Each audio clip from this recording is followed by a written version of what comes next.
Morning जी। Yes, बात करते हैं आज गोल्ड के पोजीशन की। पहले हम अपनी कल की एनालाइज देख लेते हैं। कल हमने जब गोल्ड को एनालाइज किया था तो 26 10 12 के पास मूव कर रहा था और मैंने ये कहा था कि यहाँ से जो पोजीशन है यहाँ से ये फिलहाल रिजेक्ट हो रहा है, लेकिन ये आप देख रहे थे कि जैसा मैंने बताया था ये पूरा जोन ब्रेक किया है तो ये यहाँ से 2600 के पास आने के चांसेस होंगे और यहाँ से जो है वो ये दोबारा बुलिश होगा और 26 24 तक का एरिया है। अगर इसको ब्रेक करता है तो फिर 31 34 तक का जोन है, लेकिन इस एरिया से रिजेक्शन होगी, बहुत ज़्यादा चांसेस हैं। अब बाय द वे ये लेवल्स के ऊपर ऐसा होता है कि जैसे ये शेडो ब्रेक करना था इसे तो फिर कोई पॉइंट की बात नहीं होती कि ये एक कोई मखसूस पॉइंट जो है वो रिजेक्शन के लिए ले। कभी लेवल को प्रॉपर टच करता है, कभी ब्रेक भी हो जाता है, लेकिन ब्रेक होने का मतलब फिर यही होता है कि कोई परफेक्ट पॉइंट का तो नहीं कह सकते, लेकिन ये है कि अगर पूरा ज़ोन ब्रेक ना हो तो इट मीन्स के रिजेक्शन। हाँ, और दूसरा ये भी होता है कि अंदर कोई क्लोज़ भी ना हो, बड़ा क्लोज़ कोई M15 या फिर उससे ऊपर कोई क्लोज़ ना हो, तो इट मीन्स हाँ, ये एक रिजेक्शन ही कहलाएगी। अभी इतना बड़ा ज़ोन बनाने का मकसद यही होता है कि ये यहाँ तक आया और यहाँ से जो है वो इसने एक सेल क्लोज़ किया, फिर एक जो है वो बुलिश क्लोज़ किया और उसके बाद इसने जो है वो नीचे मूव किया। तो ये होता है कि यहाँ पर एसएल लेने का जो है वो सेफ तरीका होता है ज़ोन का। अब कहीं कोशिश तो ये होती है कि छोटा ही बने, जैसे ये 40 पिप का है, ये 30 पिप का है, लेकिन कुछ एरियाज़ ऐसे होते हैं जो काफ़ी बड़े हो जाते हैं। अब हमें तो देखिए ना सेफ साइड लेनी है। अब मैं अगर इसको छोटा ज़ोन बना दूँ, अगर इतना ज़ोन बना दूँ, ये बना दूँ, तो बाय द वे ऐसा भी हो सकता है कि मार्केट यहाँ वो एसएल हमारा यहाँ हो, एक 32 पे या 33 पे, मार्केट यहाँ से आए और 32 ये 34 तक जाए और 34 से रिजेक्ट होके यहाँ आ जाए। हमारा एसएल भी हिट हो जाए हमारा और उसके बाद हमारे जो है वो हमारी टीपी तक मार्केट आ जाए। तो इसलिए फिर ये चीज़ें होती हैं कि रिजेक्शन एरियाज़, रेजिस्टेंस एरियाज़ हों या फिर सपोर्ट एरियाज़ हों, जो भी ज़ोन बनते हैं तो उनके अंदर इन चीज़ों का ज़्यादा ख़्याल रखा जाता है ताकि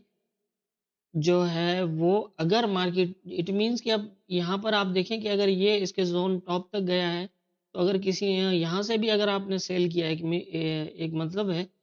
तो भी आप मतलब इससे ऊपर अगर एसएल लेते हैं तो भी आप यहाँ से प्रॉफ़िट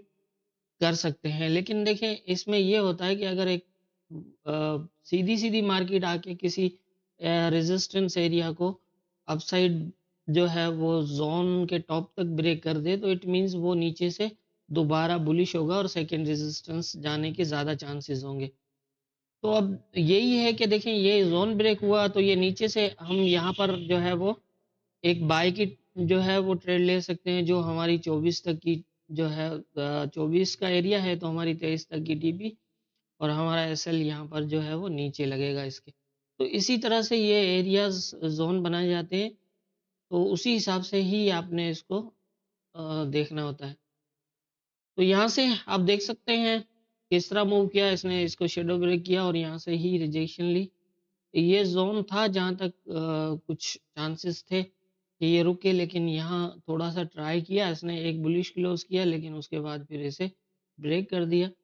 और ब्रेक करने के बाद इसने फिर वही नीचे वाला जो ज़ोन था 87 तक का, उसके नीचे क्लोज़ नहीं किया और दोबारा इस ज़ोन को अपसाइड ब्रेक किया, दोबारा टेस्ट किया और फिर ये ऊपर मूव। तो ये थी कल की एनालाइज़ और मार्केट की मूवमेंट। अब देख लेते हैं आज के इम्पोर्टेंट एरियाज़ क्या होंगे। आज के इम्पोर्टेंट एरियाज़ की अगर हम बात करें तो इस टाइम कंडीशन ये है कि ये जो है वो ज़ोन तो ब्रेक किया है, लेकिन सेकंड टाइम अगर इसको नीचे जाना होता तो फिर चला जाता, लेकिन इसने एक यहाँ पर जो है M15 का बेरिश क्लोज़ किया ज़ोन के अंदर और फिर यहाँ से जो है वो 2 बुलिश क्लोज़ किए। तो इसका मतलब ये है कि यहाँ पर कुछ इस एरिया को सपोर्ट बनाने की कोशिश की जा रही है। जैसा कि मैंने बताया था कि 2600 से ऊपर ऊपर अगर कोई क्लोज कर देता है ये, तो फिर यहाँ पर अच्छी पोजीशन जो है वो दोबारा बन सकती है।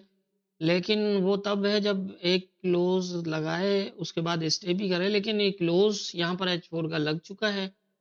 लेकिन स्टे फिर भी नहीं कर रहा, जोन के नीचे आ गया ये। 2600 के नीचे ये आने के बाद अब दो पोजीशंस बना रहा है, मतलब ये अप और डाउन का सेटअप पूरा जो है वो बना चुका है। तो ऐसी पोजीशन के अंदर मार्केट दो मूव्स कर सकती है। एक तो ये यहाँ से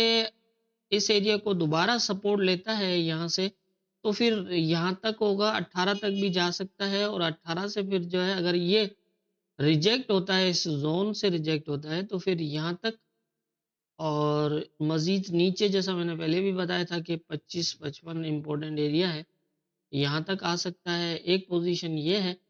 और दूसरी पोजीशन ये है कि अगर ये इस एरिया से निकलता है सीधा और इस एरिया को पैस करता है या फिर इसको ब्रेक भी करता है, तो फिर 24 और 34 तक भी जा सकता है। 34 तक अगर ये जाए तो फिर जो है वो दोबारा इस तरह नीचे आ जाएगा, लेकिन अगर 34 तक जाके रिजेक्ट होता है तो फिर 2600 इम्पोर्टेंट हो जाएगा। नीचे की पोजीशन अभी भी काफ़ी कदर है, क्योंकि डे के क्लोज अभी भी नीचे ही लगे हैं, कल वाला भी नीचे ही लगा है। तो ऐसी पोजीशन में मार्केट अभी भी वीक शो कर रहा है, लेकिन यहाँ पर एक और एरिया बनता है तकरीबन 82 का, ये यहाँ तक, ये बहुत ज़्यादा तकरीबन इम्पोर्टेंट बनेगा। ये हो सकता है कि ये 82 तक भी आ जाए यहाँ तक, लेकिन अगर इस एरिया को ये ब्रेक ना करे तो फिर यहाँ से ये दोबारा बुलिश हो सकता है। ये भी ज़हन में रखिएगा, क्योंकि जब ये रेजिस्टेंस ब्रेक कर रहा है, ये कल ब्रेक करके आया, शेडो लगा के आया है इसको, तो इट मीन्स कि ये इसका इरादे हैं यहाँ पर कहीं से बुलिश होने के, लेकिन वो तब होगा जब कोई 2600 से ऊपर कोई बड़ा किलो डे का क्लोज लगे। H4 का लगने से ये हो सकता है कि ये 24-18 या फिर यहाँ तक जा सकता है। दूसरा ये है कि आज वीकली क्लोज है, जैसा कि आप जानते हैं कि मैं वीकली क्लोज पे हमेशा बोलता हूँ, बताता हूँ कि कोई भी अनएक्सपेक्टेड मूव लग सकती है।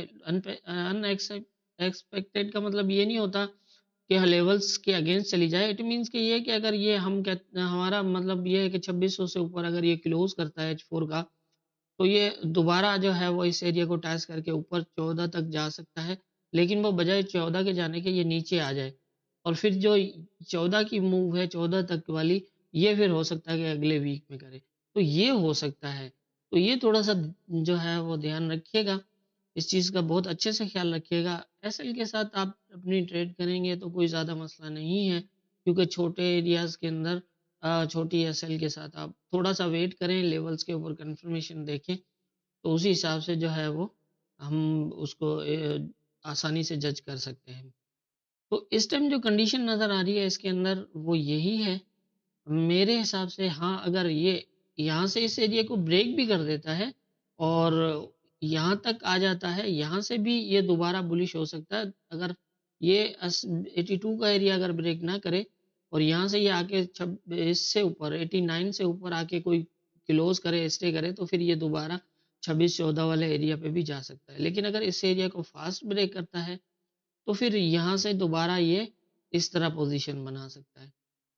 अगर ये यहाँ से नीचे आ जाता है सीधा, क्योंकि लेवल ब्रेक है तो नीचे भी आ सकता है, लेकिन ज़हन में रखिएगा 82 80 तक आके भी एकदम ये ऊपर की तरफ निकल सकता है, और ये कंफर्म तब होगा अगर ये 80 का एरिया ब्रेक ना करे और यहाँ से ये ऊपर आके 89 से ऊपर कोई क्लोज कर दे H4 का या H1 का भी क्लोज करे और उसके बाद स्टे करे। ऐसा नहीं है, जैसे ये आप देख रहे हैं ना, अभी लेवल पे स्टे कर रहा है, इसको ब्रेक तो किया है, लेकिन ऊपर भी ब्रेक कर रहा है, तो ये दोबारा यहाँ आके रुक रहा भी है। तो यहाँ से आप देखें, पहले इसने 2 बुलिश क्लोज किया, इट मीन्स हमें थोड़ा-सा स्टे इंडिकेट कर रहा है, लेकिन यहाँ पर 1 बुलिश है तो थोड़ा-सा वीक शो कर रहा है। तो इस तरह से आप देख सकते समझ जाएँगे कि लेवल के ऊपर जो है वो ये क्या पोज़ीशन बना रहा है। तो अगर स्टे की पोज़ीशन दे रहा है तो फिर यहाँ से भी दोबारा ऊपर जा सकता है, लेकिन अगर ये फास्ट इसको ब्रेक कर देता है 80 को भी, तो फिर ये 72 वाला एरिया इसको सपोर्ट दे सकता है, और ये अगर ब्रेक होता है तो फिर सेम पोजीशन नीचे के दोनों एरियाज़ यहाँ से अगर सपोर्ट बनती है, तो फिर ये 2600 तक दोबारा जा सकता है, इस तरह। तो मेरे ख़्याल से जितनी मेरी समझ है उसके हिसाब से मुझे यही लग रहा है और बाकी होना क्या है ये तो ऊपर वाला बेहतर जानता है, दुआओं में याद रखिएगा।